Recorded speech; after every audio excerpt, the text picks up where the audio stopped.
Hello guys, welcome to Vani mini vlogs. నేను షార్ట్లో already post చేశానండి మా అమ్మమ్మ వాళ్ళ విలేజ్ గురించి. ఇది దాని లాంగ్ వీడియో అండి. నేను ఈ ఊర్లోనే చదువుకున్నాను. చిన్నప్పుడు 2nd class to 5th class వరకు చదివాను.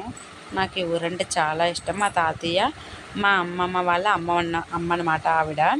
మా అమ్మమ్మ వాళ్ళ పూజ గది, ఇంకా ఈ గదిలోనే ఇంకా అన్ని సామాన్లు అవి ఉంటాయి. అమ్మమ్మది బీరువా, ఇంకా అంతా.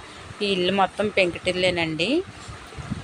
రీసెంట్గానే తీసుకున్నాము ఆ బీరువా కూడా. అమ్మమ్మకి బట్టలు అవి పెట్టుకోవడానికి అవ్వట్లేదంటే ఇది పక్క రూమ్. ఇంకోటి ఇదిగోండి మంచం, టీవీ అది ఇక్కడ ఉంటుంది. తర్వాత మా ఆయన అయితే ఇవతల వైపు ఛార్జింగ్ పెట్టుకున్నాడు స్కూటీకి.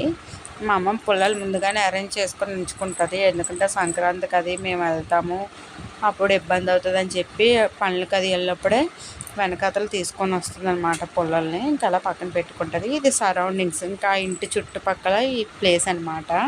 ఇక్కడ మల్లెపూల చెట్లు, మందార చెట్లు అయ్యి ఈ సరౌండింగ్స్లో మొత్తం ఇలా చెట్లు ఉంటాయి. ఇంకా చిన్నప్పుడు నేను చాలా వేసాను, అవన్నీ తీసింది మా అమ్మమ్మ. విలేజ్ అయితే చాలా బాగుంటుంది. పక్కనే దారమఠం, తాండవ ఉంటుంది, అవి కూడా విజిట్ చేసాం. నెక్స్ట్ వీడియోస్లో చూసేయండి ఫ్రెండ్స్. బాయ్.